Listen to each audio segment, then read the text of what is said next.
High, আমি পল্লবী। আজকে আমি তোমাদের কাছে নিয়ে এসেছি নতুন আরেকটা ব্লগ নিয়ে। আমি যে ঘরটায় থাকি সেই ঘরটা অনেকদিন ধরে ভাবছিলাম একটু পরিষ্কার করি, করা হচ্ছিল না। তাই আমি আর ভাই মিলে ঘরটা পরিষ্কার করছিলাম। আর এদিকে কারেন্ট মিস্ত্রি কাকু এসেছিল, কিছু কারেন্টের কাজও বাকি ছিল। ঘর পরিষ্কার করার পর দেখো কতগুলো ময়লা জড়ো করেছি। এরপর এগুলোকে আমি পুড়িয়ে নিয়েছিলাম। দেখো দেখতে কত সুন্দর লাগছে, দেখো আগুনটাকে।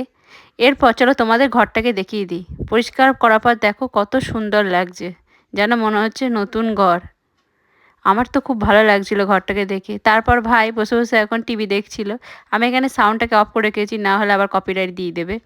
ঘর পরিষ্কার করা যেমন কষ্ট আছে, তেমনি পরিষ্কার করার পর ঘরটাকে দেখে যেন সব কষ্ট যেন দূর হয়ে যায়। তো ভাই তো এরপর বললো যে দিদি লাইটটা অফ করে দে, দি দেখ আরও বেশি সুন্দর লাগবে। তো লাইটটাকে অফ করে দিল। তোমরা বলো তো এটা কোন গানের ভিডিও চলছে?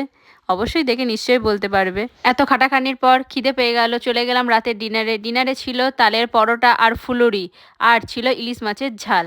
ভিডিওটা ভালো লাগলে লাইক কমেন্ট শেয়ার করে দিও। বাই।